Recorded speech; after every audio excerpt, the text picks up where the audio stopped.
tal, amigos? ¿Cómo están? Muy buenas noches. Yo soy Esdras Chabot y esto es Dinero y Poder. La economía del país ha registrado una desaceleración tras las medidas y programas económicos instrumentados por esta administración. Hay quienes dicen que estamos entrando en una recesión, pese a que el presidente dice lo contrario. Por lo pronto, estimaciones de las calificadoras sobre el crecimiento del PIB han bajado. Hace unos días Moody's pronosticó que para este 2019 la economía crecería 1.2%. Apenas ayer Goldman Sachs estima un crecimiento de 1%, HR Ratings 0.85%. Nos acompaña en el estudio de Dinero y Poder Alberto Jones Tamayo, presidente y director general de Moody's México. Alberto, gracias por estar aquí con nosotros. Macario Esquetino, buenas noches. Hola, ¿qué tal? Alberto, para entrar de lleno en el tema de crecimiento, perspectivas de crecimiento a la baja, ¿cuáles serían las consideraciones? Hay una economía norteamericana que sigue creciendo, aunque se habla de ciertos temores por también una posible baja, desaceleración. El caso mexicano hay que atribuírselo a problemáticas internas del país. ¿Hasta dónde esto es lo que está influyendo? ¿Hasta dónde tiene que ver con el contexto internacional? Bueno, la verdad es que a partir de mediados más o menos del 17, en general las principales economías del mundo empezaron a registrar ya un crecimiento sincronizado, elevado para esa época, y llegaron a un pico, creemos nosotros, más o menos en agosto, ¿no? A partir de ahí, inclusive los Estados Unidos empezaron a mostrar algunos signos de agotamiento, particularmente en el caso de Estados Unidos esto se ha agudizado ahora por las tensiones comerciales con China. Eso ya está empezando a tener algún efecto en el crecimiento de ese país. Y por otro lado, pues el nivel de los salarios en ese país ya está a niveles más elevados en virtud del elevado empleo. Y esto pues baja obviamente también el crecimiento económico por parte de las empresas en términos de su rentabilidad. Están muy bien y van a seguir creciendo bien, pero ya llegaron a su pico. Y claramente a partir de este momento, y la Unión Europea lo mismo, inclusive Asia, países como la India revisamos también a la baja su crecimiento desde junio. Claro, están creciendo a niveles bastante más altos, pero también a la baja. Y en ese sentido, pues sí hay un fenómeno global, del cual, por supuesto, México no es ajeno. Eso es un hecho. Y por otro lado, en México ha habido una desaceleración un poco más aguda a partir quizá del inicio del cuarto trimestre del año pasado, que se profundizó en el primer trimestre, que sabemos tuvo un crecimiento muy malo, probablemente el segundo no sea mejor, y quizá esto esté vinculado primordialmente a una caída más fuerte de la inversión, tanto la pública de manera notable desde hace ya varios años y la inversión privada, ¿no? El principal detonador del crecimiento en México lo es, especialmente desde el año 2016, el consumo privado, lo sigue siendo sigue bien, para decirlo coloquialmente, pero no a los niveles del que venía, ¿no? Entonces, sí tenemos un fenómeno de caída en el crecimiento, la incertidumbre en términos de las políticas públicas, pues es un factor que también tiene que ver con pues las decisiones de inversión en alguna manera, en alguna magnitud. Es falso hacer una afirmación categórica que no está habiendo inversión, porque muchísimas empresas, me parece particularmente las vinculadas al comercio exterior, de Norteamérica en particular, sí están haciendo inversiones importantes, siguen creciendo en inversiones que tienen que ver con proyectos asociados a muy largo plazo, ¿no?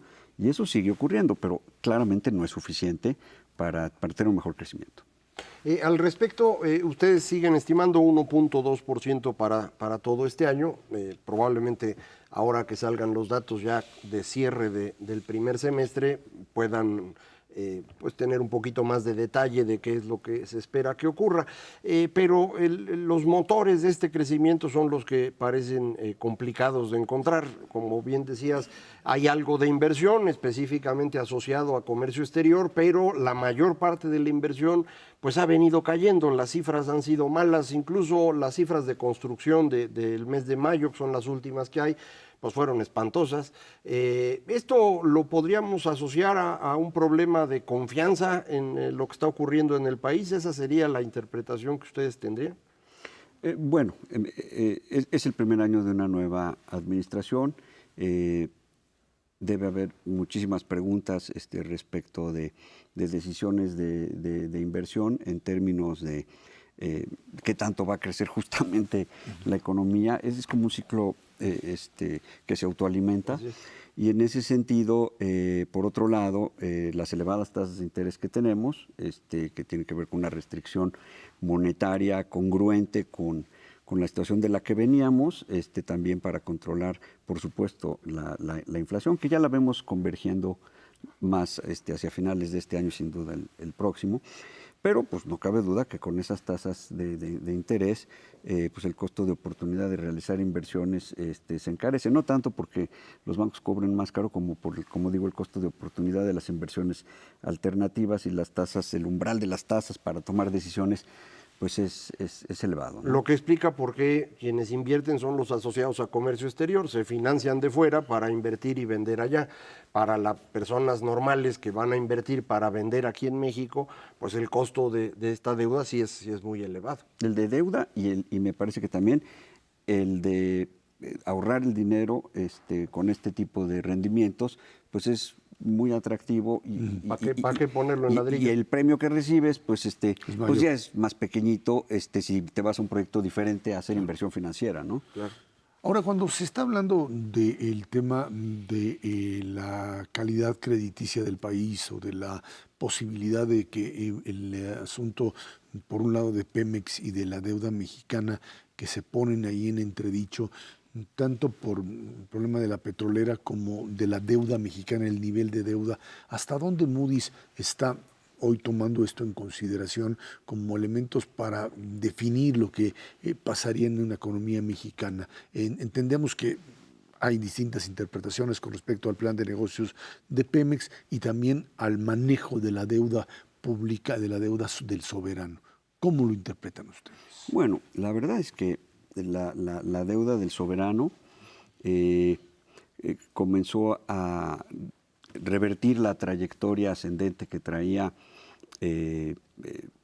a partir de 2013, 14, 15, 16. A partir de ahí se empezó a moderar su crecimiento y a revertirlo en el sentido que ahora representa alrededor de 35 y pico por ciento del PIB, sin tomar en cuenta la deuda de empresas productivas del Estado, ¿no? Por eso ven el número, lo escuchan como pequeñito. Sin embargo, ese número es bastante consistente e inclusive razonablemente moderado para países con niveles de riesgo crediticio o gobiernos de países similares a los de México. Es un nivel moderado de endeudamiento. Ese no es en este momento, me parece, un tema fundamental, ¿no? Ciertamente sí merece nuestra atención el hecho de que el margen de maniobra, sobre todo considerando que claramente, como ha ocurrido ya desde hace algunas décadas, hay un claro consenso político en nuestro país respecto de la necesidad de tener finanzas públicas sanas. Y este gobierno pues tampoco es la excepción, tiene una gran proclividad por la rectitud fiscal. Y en ese sentido, pues en la medida que los proyectos y las inversiones de Pemex requieran del apoyo del gobierno federal, pues el margen cada vez será menor. Entonces la preocupación pues es en todo caso de mediano plazo, ¿no? En la medida que, en nuestra opinión, a efecto de lograr los objetivos de producción de Pemex, pues se tendría que llevar a cabo inversiones mayores a las que plantea la autoridad, y en ese sentido pues el gobierno pues tendrá que ver cómo lo va a sortear. Es algo que tenemos que ver con las autoridades, ¿no? Esto lo vamos a ver en su primer momento con el presupuesto del próximo año, es decir, para 2020 ya hay un compromiso, digamos, del gobierno con Pemex, el que presentó en su plan de negocios, del orden de 110,000 millones de pesos, que pues sí pintan en las cuentas del gobierno federal, no tiene un margen de maniobra tan grande, y esto va a implicar pues que tenga que contraer sus gastos en alguna otra parte. Yo no sé si todavía tienen cómo reacomodar o si pues esta idea de tener el superávit se va a reducir un poco. Este es esencialmente lo que ustedes esperarían para septiembre, este planteamiento de en qué dirección se mueve el gobierno. Bueno, digamos, el apoyo que pudiera, en su caso, brindarle el gobierno federal a Pemex, pudiera oscilar, ya tomando en cuenta no nada más pues la inyección de capital, sino la reducción fiscal que se acentúa, entiendo yo, ya para el 2021. Si uno toma en cuenta esos 2 años, pues estamos hablando de más del 1 del PIB, menos del 2. No es una cifra que para la magnitud de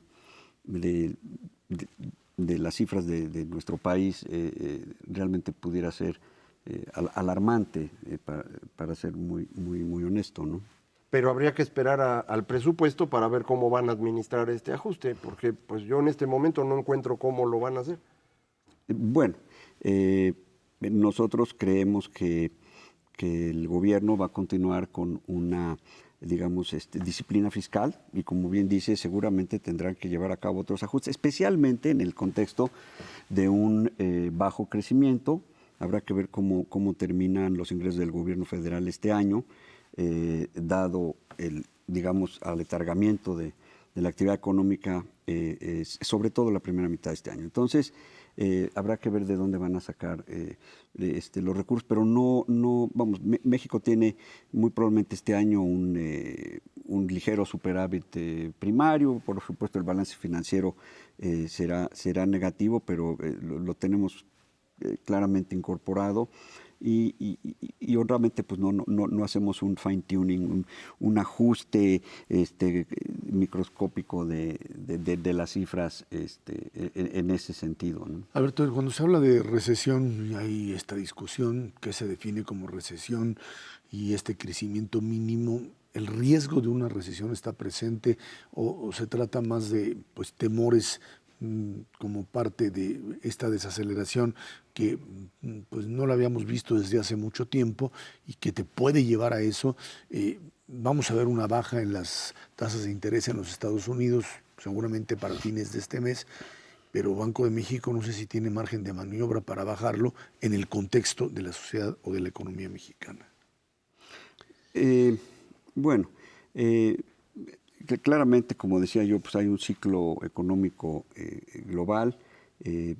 Nuestra visión siempre perfora el ciclo económico, y en ese sentido un aspecto a destacar del riesgo crediticio del gobierno de México es la susceptibilidad a eventos de riesgo. En el caso de este país, nosotros lo vemos como bajo más. Es decir, este país históricamente, y esto es evidencia empírica, no es opinión, se ha defendido muy bien de momentos en que hay una enorme desaceleración o inclusive una contracción económica. Y en otros momentos, como en la caída importantísima de la actividad económica en el año 2009 de 6%, pues las finanzas públicas realmente sufrieron muy poquito, ¿sí?, comparado con el resto de los países del mundo. De hecho, más bien es ejemplar ese nivel de rebote, además. Y en ese sentido, pues es como lo ponemos en contexto, ¿no? La magnitud del país es enorme y aguanta todo. Y digamos, históricamente hacia resultado, ¿no? En términos de sectores productivos, ¿ustedes perciben que el rumbo de México es más exitoso todavía en materia de automotriz fundamentalmente, o ven ya algún crecimiento de otro sector relevante? Me refiero, por ejemplo, industria electrónica, cómputo, etcétera, ha estado creciendo de manera muy interesante los últimos meses. No sé si ustedes tienen esas percepciones más o menos. Bueno, claras. Sí, y claramente pues no tenemos hoy día ningún ningún foco prendido de alarma con algún tipo de empresas en particular de las que calificamos. Deudas de los estados. Bueno, Ahí sí. no. La verdad es que el efecto de toda esta situación con relación a los ingresos que reciben los estados por parte de la Federación de acuerdo al Pacto Federal, no lo vemos ahorita como un tema en particular de preocupación que pudiera llevar a consideraciones de todo el sector de gobiernos regionales y locales, ¿no? Eso se está manejando de manera presupuestal, de manera estable, ¿no? Entonces, en esencia, todo tranquilo. Bueno, nosotros nos dedicamos al riesgo crediticio, ¿no? Y como riesgo crediticio, México tiene capacidad de pago. Pues sí, claro. Es un país con calificación A3, ¿no? Todavía. Sí, señor. Alberto Jones, muchísimas gracias por estar aquí con nosotros. Encantado. Vámonos a una pausa. Esto es Dinero y Poder.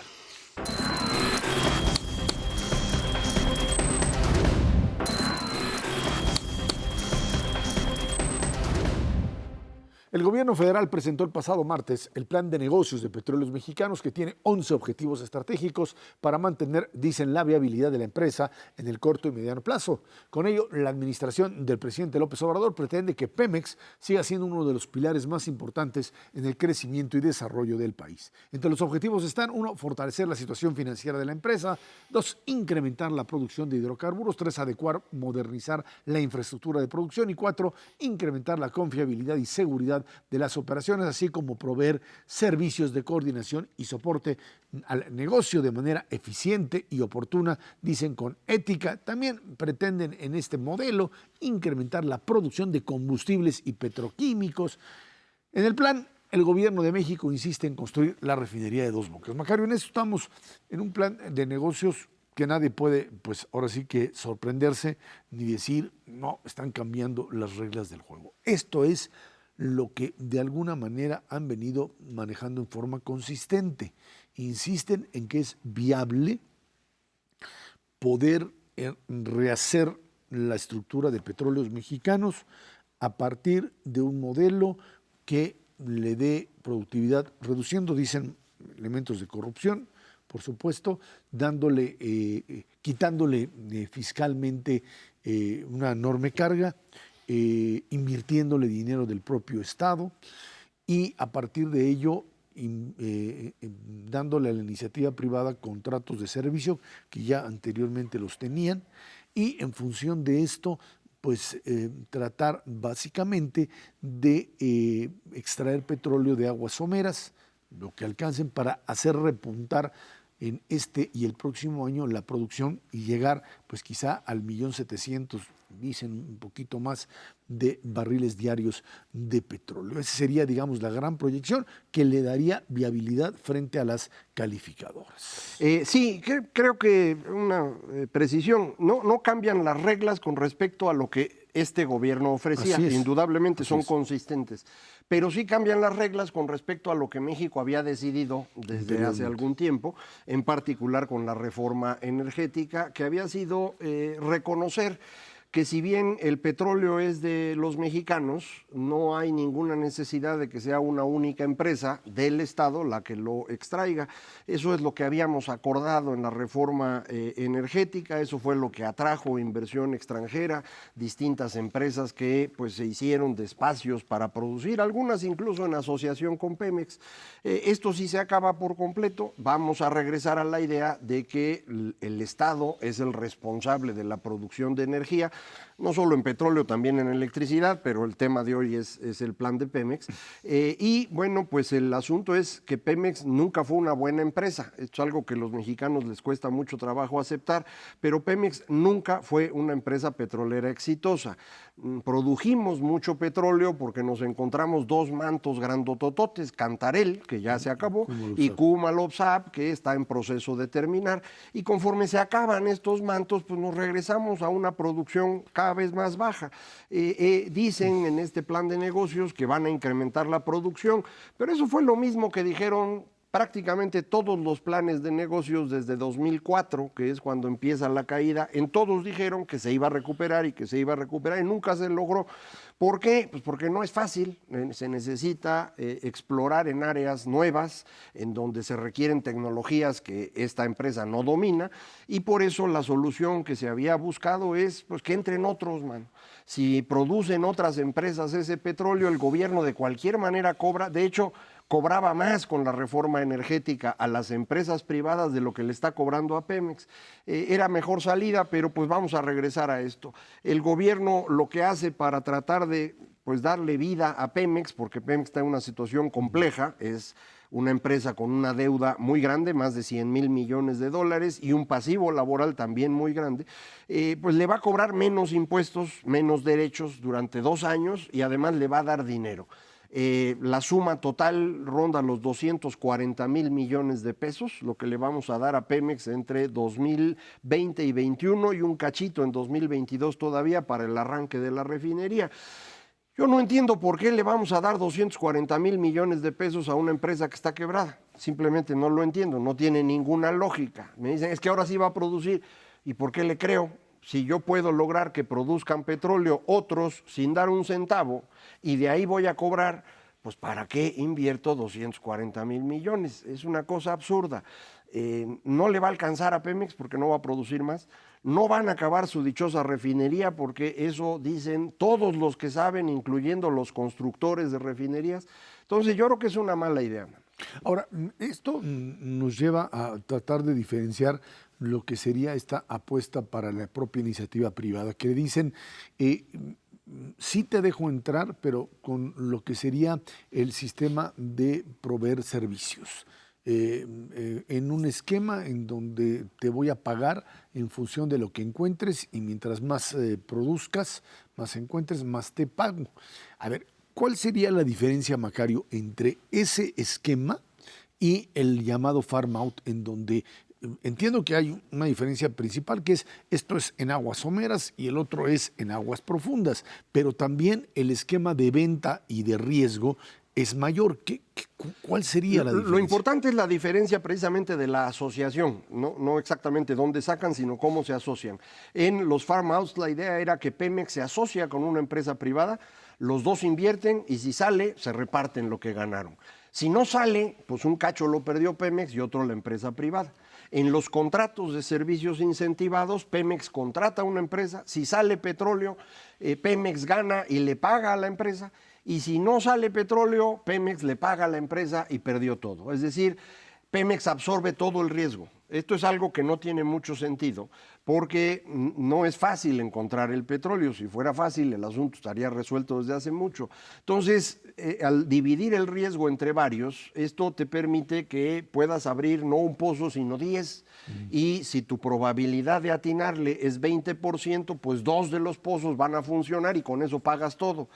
Así como le están haciendo ahorita, pues no les va a alcanzar para abrir 10 porque no tienen el dinero, van a abrir 2, si la probabilidad de éxito es 20%, pues no sale ni uno y van a perder todo. Entonces no tiene sentido lo que están haciendo. Honestamente, estos contratos incentivados fueron el esquema que utilizó el gobierno de Felipe Calderón para darle la vuelta a la ley en ese entonces porque no pudo hacer la reforma energética. Pero cuando se hizo la reforma en el gobierno de Peña Nieto ya se había resuelto el problema, no entiendo para qué regresarse a lo anterior. Y el otro elemento que está ahí dando vueltas y que pues cada vez que aparecen los datos, fundamentalmente en los Estados Unidos, es lo que pues hace dudar de si el planteamiento mexicano del gobierno actual es válido, es el tema de fracking. De repente uno ve datos, por ejemplo, veía yo el de Nuevo México, en donde en un periodo de 5 años duplicaron la producción de petróleo con esa técnica.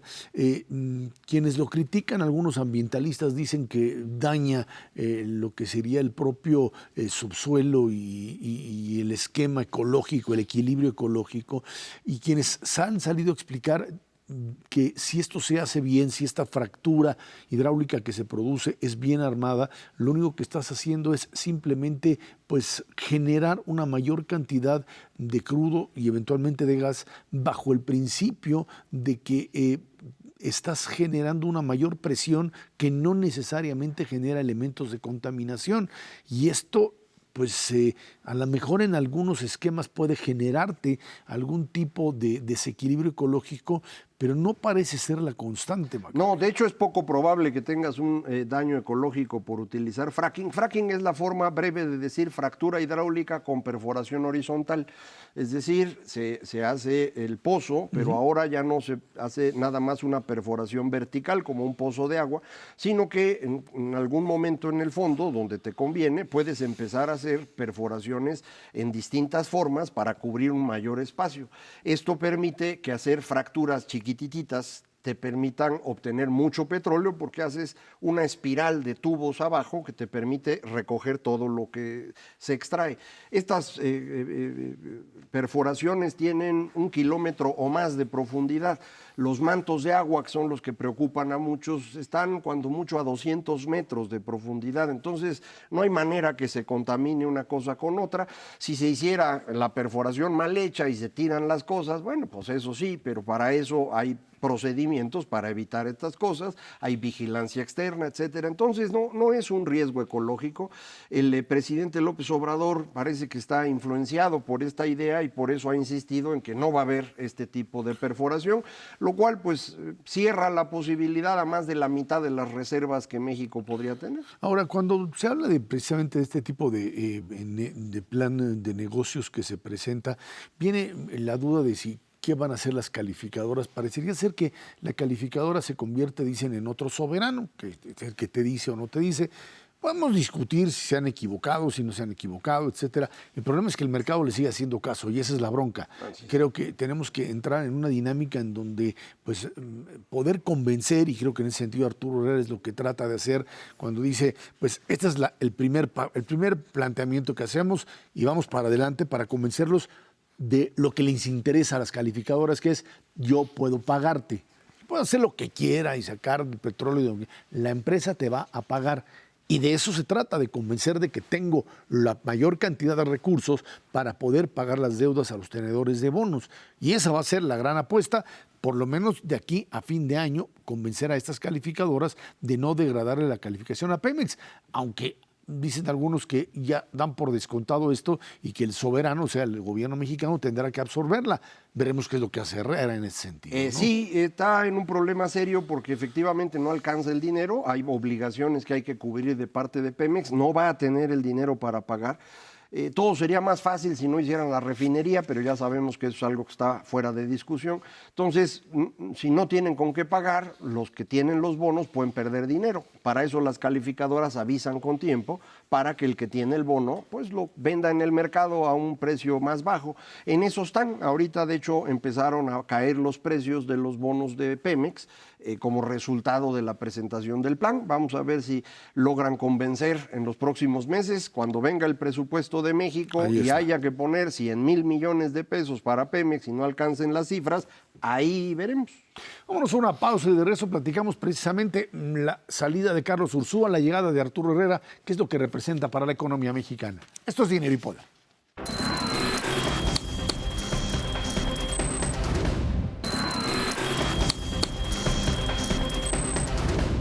Tras su renuncia la semana pasada, a la Secretaría de Hacienda, por supuesto, Carlos Ursúa le puso nombre al conflicto de interés que advirtió en su carta de motivos. Se trata, dijo, de Alfonso Romo, el jefe de la oficina de la Presidencia, a quien Ursúa acusó además de intentar apoderarse de las Secretarías de Hacienda y Economía, asunto que el presidente, dijo el propio Ursúa, no le permitió. Pero sí pudo imponer, dijo el propio extitular de Hacienda, a los titulares del SAT y de Nafinsa Bancomex. Dijo que él considera necesaria una reforma fiscal que permita reducir la desigualdad y, por supuesto, hacerse de recursos al propio gobierno. Bueno, pues ahí está lo que sería el planteamiento hecho por el propio Ursúa en esta entrevista a la revista Proceso, hecha por Hernán Gómez, en donde pues da y pone nombres. Ya ha habido incluso desmentidos por parte de Alfonso Romo con respecto pues, a todo este tema de si él tiene que ver con la casa de bolsa Vector. Dijo que no tiene absolutamente nada que ver. Pero yo creo que en este sentido lo que estamos viendo, más que un problema de pugnas personales, creo que es el problema de la propia visión de lo que se tiene o lo que se puede hacer dentro de una administración que tiene un objetivo fundamental que es el cambiar por la política económica. Y hay quien decía, bueno, a ver, los dos, tanto el presidente de la República, López Obrador, como Carlos Ursúa, sabían muy bien quién es uno y quién es otro. O sea, sabía que Carlos Ursúa tenía una visión, llamémosle así, pues neoliberal, dicen, o neoliberal ajustada a lo que el propio presidente quería hacer, y el propio Ursúa sabía muy bien que el planteamiento del presidente López Obrador iba en esta línea de no querer hacer el aeropuerto, ¿sí?, de no querer aplicar la reforma energética como tal, como lo hablamos, ¿sí?, y que en ese sentido pues no puede pues llamarse a sorpresa frente a lo que se ha hecho. Yo creo que en todo caso esto forma parte de este conflicto dentro de la propia administración de la Cuarta Transformación, de distintas visiones que tratan de hacer compatible un cambio político económico con la viabilidad, con esta pues este compromiso, te diría yo, con equilibrios macroeconómicos propios de modelos neoliberales, que es no gastar más de lo que finalmente se recibe, y por esto este tipo de recortes que a veces son pues no bien administrados, pero que representan esta enorme tensión entre dos formas de ver la realidad. Aquel que dice sí se pueden hacer los cambios manteniendo la política económica con equilibrios y superávit, y el que le dice pues no se puede si no haces una reforma fiscal porque no te van a alcanzar los recursos para ello, Macario. Yo creo que López Obrador sí sabía quién era Carlos Ursúa, y Carlos Ursúa no sabía quién era López ya lo Obrador. Conocía, Macario, ya había estado con él antes. Sin lugar a dudas, pero a mí me parece que el señor Ursúa se fue con la idea de lo que él creía que iba a ser López Obrador. Lo dice muy claramente en la entrevista Proceso. Él estuvo en contra de la cancelación del aeropuerto, estaba en contra de la construcción de la refinería.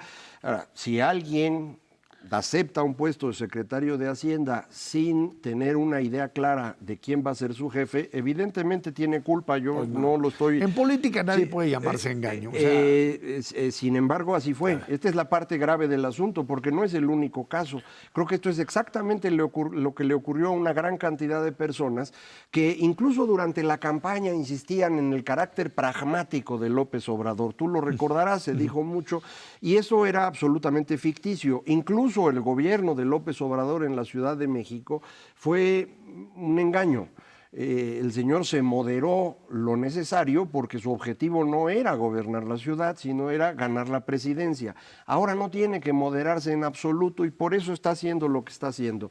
Yo coincidiría contigo, fue una muy mala decisión del señor Ursúa aceptar ser secretario de Hacienda de este presidente, en el sentido de que es corresponsable de toda la destrucción que estamos viviendo. Es decir, el daño patrimonial que implica la cancelación del aeropuerto, el riesgo de quiebra de Pemex producto de la refinería, el drama de vida de decenas de miles de personas que trabajaban en el gobierno federal y han perdido prestaciones, sueldo o incluso el empleo simplemente porque se le ocurrió al presidente, pues eso se hizo con la ayuda del señor secretario de Hacienda. Si esto no le gustaba, debió haber sido mucho antes. Y creo que es el mismo fenómeno que tiene ahora el señor Arturo Herrera, que en su comparecencia ante el Congreso, la Cámara de Diputados, pues ya se le ocurrió que la Ciudad de México va a funcionar muy bien con 3 aeropuertos. Creo que hasta van a poner otro en Tuxpan porque está cerquita. Ya empezó a verle buenas cosas a la refinería. Bueno, pues yo digo que eso no se hace. Es decir, si uno con toda claridad, viendo las cifras, considera que es imposible sacar los números, pues hay que decirlo. Y si no le gusta al jefe, pues hay que irse. Y eso es lo que no hicieron. Yo creo que en este caso, Arturo Herrera lo que está haciendo es otra vez volviendo a empezar de cero en el mismo modelo de Carlos Ursúa. Tú no habías visto a Carlos Ursúa al principio, cuando dice Carlos Ursúa estaba en contra del aeropuerto y en contra de la refinería, pero no lo habíamos escuchado abiertamente decirlo. En todo caso, quien salió a dar la cara fue precisamente Arturo Herrera. Quien salió en Financial Times a decir eso fue Herrera. Lo regañaron. Quien salió, y lo regañaron después, quien salió a decir hay que cobrar impuestos a la tenencia y recuperar otra vez lo que serían impuestos estatales fue Arturo Herrera, y otra vez lo regañaron. Ahora a él le toca ser cabeza y no vocero, digamos, un segundón, y entonces tiene que retomar otra vez el discurso oficial, pero creo que se vuelve a meter en el problema de si le alcanzan o no le alcanzan los recursos. Yo creo que tarde o temprano, no sé si para septiembre o más adelante, pero una reforma hacendaria les va a ser fundamentalmente pues indispensable para poder cubrir esto antes de entrar en problemáticas de mayor endeudamiento. El margen es bastante corto, a ver qué pasa con el tema Pemex, y una reforma con cosas pues que deberían ser profundas, porque hay quien dice, no, que sí, que le pongan impuesto a herencias y le pongan... Eso no te da, no, son cosas demasiado pequeñas que no te permiten obtener recursos. Lo que pasa es que reformas profundas implican necesariamente medidas impopulares que no sé si están dispuestos a asumir. El tema del IVA, por ejemplo.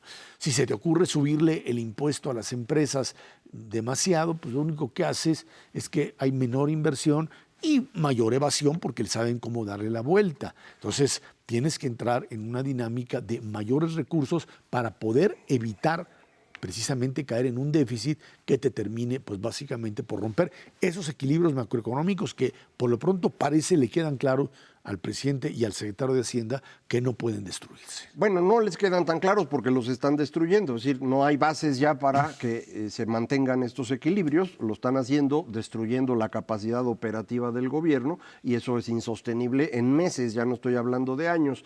Creo que esta misma falla que tuvo el señor Ursúa al no entender quién era López Obrador, la tuvo López Obrador al no entender qué es lo que estaba ganando. Él tenía la idea, me parece, que el gobierno mexicano le sobraba dinero. Esta creencia de que si tú llegabas y eras honesto aparecían 500 mil millones de pesos era un absurdo. Por eso pusieron a Octavio Romero en Pemex, porque iba a haber dinero. No lo hay, y no lo hay porque el gobierno mexicano recauda poquito. Hasta 2013... México era el gobierno que menos recaudaba en el mundo. La reforma fiscal de ese año permitió incrementar la recaudación, pero también fue la base de mucho enojo contra Peña Nieto que se reflejó en los votos por López Obrador. Por eso él no quisiera repetir una reforma y menos dando golpes en donde la gente se va a enojar. El asunto es que no les da tiempo, no da el dinero. En este año, por ejemplo, ellos habían estimado que se exportarían 1.85 millones de barriles diarios de petróleo. El último dato que salió con el plan de negocios es que van a ser 1.7 millones de barriles diarios, es decir, 10% menos de lo que esperaban vender. Esto significa que hay menos dinero del que ellos creían, no les va a alcanzar, pero además están comprometiendo recursos para la refinería el próximo año y para invertir en Pemex. Pues no salen las cifras. Entonces, por eso creo yo que de aquí a septiembre, que es cuando se debe presentar el presupuesto, pues el señor Arturo Herrera va a tratar de amarrar cosas, no hay cómo.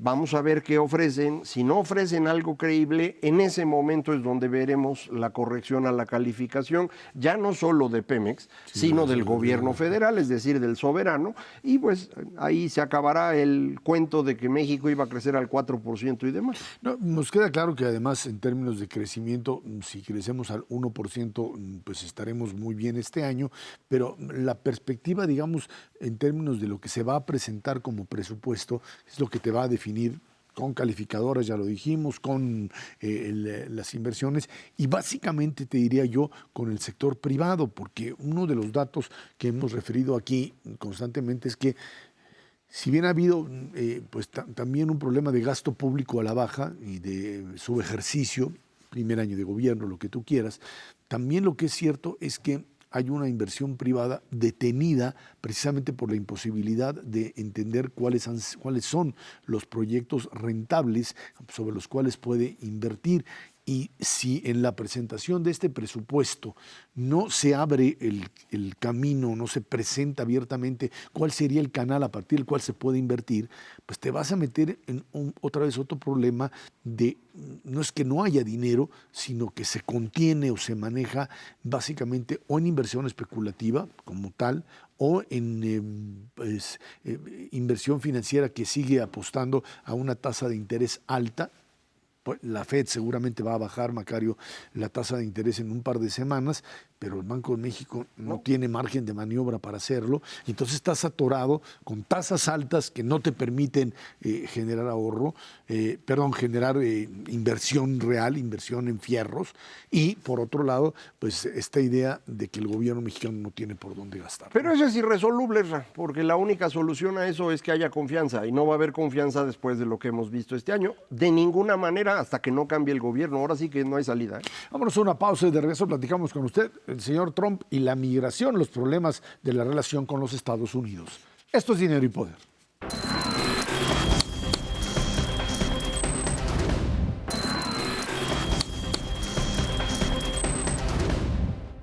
A partir del martes pasado no son elegibles para asilo en los Estados Unidos migrantes que no hayan solicitado esa medida previamente en un tercer país en su camino hacia la Unión Americana y obteniendo una negativa. La norma dice que un extranjero que ingrese o intente ingresar a los Estados Unidos a través de la frontera sur, después de no solicitar la protección en un tercer país, no es elegible para ello. El canciller Ebrard dijo que México no está de acuerdo con limitar el derecho de asilo, pero aclaró que la medida del gobierno de Trump no implica que el nuestro se convierta de facto en un tercer país seguro.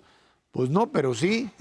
O sea, lo que están diciendo es, si tú quieres pedir asilo político, tienes que hacerlo antes de llegar por tierra a territorio mexicano. Punto. Es estadounidense. Lo tiene que hacer dentro del territorio mexicano antes de entrar al estadounidense. Sí, nada más que, si, por ejemplo, si tú estás en Guatemala y quieres llegar a Estados Unidos, tendrías que solicitar antes el derecho de asilo, ¿sí?, para poder ingresar a Estados Unidos. Si tú cruzas y llegas a México y crees que de ahí vas a llegar a Estados Unidos, te van a decir, no señor, en este país como México, tú no puedes pedir directamente el asilo, tienes que hacerlo desde otro país donde se tramite directamente esto, lo que finalmente de facto convierte a México, si no en un tercer país seguro, sí en un país de aglomeración directamente de un montón de migrantes que huyen y que seguirán haciéndole porque no le van a hacer caso a una medida de corte, digamos, administrativo, que los obligaría a pedir quién sabe dónde. Una embajada en Guatemala sería básicamente el derecho de asilo. Y esto complica, obviamente, lo que habría sido el acuerdo inicial planteado entre México y los Estados Unidos, en el sentido de que México resguardaría, es cierto, a los migrantes en la medida en que el trámite de asilo se estuviese realizando. Pero si tú le estás diciendo que ese trámite ya no se va a realizar, entonces el acuerdo ya no tiene ninguna validez. Exactamente, eso es lo que está ocurriendo. A lo mejor lo que nos pueden decir el gobierno mexicano, el canciller Ebrard, es que el señor Trump está incumpliendo lo que dijo. No lo sabemos porque antes los que habían incumplido eran los mexicanos, ya no sabemos quién dice la verdad. El caso de Donald Trump es cada vez más serio, ya entró en una dinámica totalmente racista en los últimos días, enfrentando a un pequeño grupo de legisladoras estadounidenses, todas muy jóvenes, a las que pues descalifica y dice que se vayan de regreso al país del que provienen. Todas son estadounidenses, pero pues para él, como son oscuritas, pues le parece que han de ser alguna de Egipto y otra de México, Puerto Rico, Guatemala, y esto ya lo convirtió ahora en el grito de sus campaña. Ya no gritan esto de construyan el muro, ahora gritan regrésenla a de donde vino. Esto ya a lo mejor se refiere a su esposa, ¿no? Debería de, que ella ¿no? sí es importada y además utilizó este mecanismo de migración en cadena que mucha gente critica en Estados Unidos para atraer a sus padres. Pero te digo, el racismo del señor Trump ya es una cosa verdaderamente seria. A mí sí me preocupa porque esto es como el famoso asunto aquel de la rana que meten en agua y la van calentando y la rana nunca se da cuenta hasta que está hervida. Eso nos está pasando en el mundo. Sí hemos ido avanzando paulatinamente a convertirnos en algo despreciable, que fue justamente lo que llevó al mundo al borde de la destrucción en los años 30. Paulatinamente, sin darse cuenta, la gente iba empezando a tener una visión racista.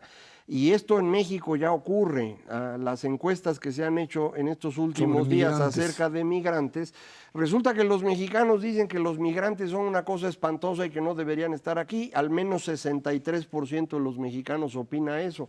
Esto es gravísimo. Un país que ha sido de migrantes, de migración, no solo los que han llegado, sino los que hemos expulsado y se han ido a Estados Unidos, ahora resulta que no nos gustan los migrantes. Y esto forma parte de este proceso de transformación político que hace que la gente empiece a perder los límites que habíamos construido durante tantos años. En todo caso, se trata básicamente de lo que podríamos llamar esta construcción de un nuevo modelo conservador o un modelo iliberal, como se le llama ahora, en donde la ciudadanía empieza a asumir lo que se conoce como una obediencia previa, o sea, asumir nuevos valores que anteriormente ya eran considerados como superados,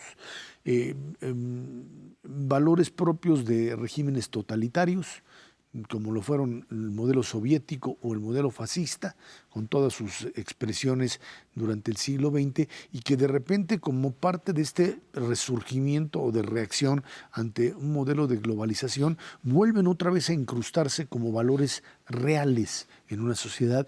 Y entonces, cuando uno ve, por ejemplo, de algunas cadenas norteamericanas, la discusión entre demócratas y republicanos, la discusión está en si lo que dijo el presidente es racismo o no, y se parte del principio de que sí se puede, sí es válido cuestionar a alguien en función de su origen, porque eso no determina necesariamente una actitud racista. Y lo que se está haciendo en el fondo es legitimar esta idea de que la gente actúa no por su voluntad propia, sino por de dónde viene o cuáles son sus orígenes, que finalmente te lleva a la conclusión de que tú puedes no solamente expulsar a alguien porque como es mexicano y los mexicanos son ladrones, asesinos, etcétera, y esas generalizaciones te permiten incluso justificar el hecho de que si un mexicano se muere en territorio norteamericano en un campo de detención, pues como además era uno de estos asesinos o potenciales, entonces legitimas el exterminio al final de la persona. Ese es el extremo al que se llega en este tipo de razonamiento. Y muchas personas creen que cuando uno habla de eso, está uno hablando de una cosa ficticia que no va a ocurrir. No, este es el problema de este proceso en el cual, sin darnos cuenta, vamos avanzando en la recuperación de este tipo de valores sumamente negativos que dependen de la defensa de un grupo, culpando a todos los demás grupos en distinta medida de su propia desgracia o de lo que sea que se les ocurra. Y esta obediencia previa que tú dices es el paso anterior a la banalidad del mal que decía la filósofa Hannah Arendt, acerca de cómo de pronto la gente ya no se da cuenta de qué está bien y qué está mal. El problema no es que alguien esté generando cosas malas, sino que va deteriorando nuestra capacidad de distinguir el bien y el mal, de manera pues que acabamos actuando de una forma pues poco humana. Y esto es exactamente lo que habíamos estado tratando de corregir y ahora vamos de regreso, e insisto, es un fenómeno global. Así es. O sea, este es Trump, pero también está ocurriendo en México y eso creo que es muy grave. Y un elemento que hay que añadir cuando se maneja este concepto de la banalidad del mal, que finalmente a lo que te lleva es el punto, y esa era parte de la crítica a Hannah Arendt, es la gente no tiene responsabilidad. Y sí, la gente tiene responsabilidad. Claro que sí. La gente tiene la responsabilidad. Tú no puedes decir, yo no sabía, yo no conocí, a mí no me dijeron, yo pensé que las cosas eran diferentes, porque esto es precisamente la actitud de aquellos que terminan sometiéndose a determinado régimen y no tienen capacidad o voluntad más bien de acción y de reaccionar. Hoy los demócratas en Estados Unidos tienen la obligación, más allá de extremos también que pueden llegar a generar o que este tipo de ideología y de pensamiento a veces se les cuela, ¿sí?, de reaccionar de alguna forma y recuperar ese planteamiento racional, sano, de igualdad, de posibilidad de convivencia y de forma de convivir entre iguales en una sociedad libre y democrática. Sí, por eso es tan importante la crítica. Esa es la razón de ser de lo que hacemos los que nos dedicamos a estar opinando. No se trata de ver cómo defiendes a un tipo de gobierno o a un cierto político, sino de cómo evitas que esos políticos, sus fuerzas políticas, sus gobiernos, se vayan moviendo en una dirección en donde el poder se concentra y entonces se convierte en algo riesgoso para toda la sociedad. Esto es algo que muchas personas no perciben, pero es de la mayor importancia. El carácter, por ejemplo, conservador del gobierno mexicano actual, la concentración de poder en una sola persona, nos ponen en riesgo. Y creo que este riesgo se refleja muy claramente en cómo las personas en México cambiaron de opinión acerca de la migración. De estar a favor de los migrantes, ahora 2/3 de la población está en contra de los migrantes. Y después van a decir, es que yo no sabía, y es que yo no me di cuenta. No se vale. Pues no, aquí estamos platicando de eso para que luego no diga que no sabía. Juan Carlos Schettino, muchísimas gracias. Gracias a usted que nos ve y nos escucha aquí en el 11 todos los jueves a las 10 de la noche, Dinero y Poder. Por nuestra parte, muchísimas gracias y muy buenas noches.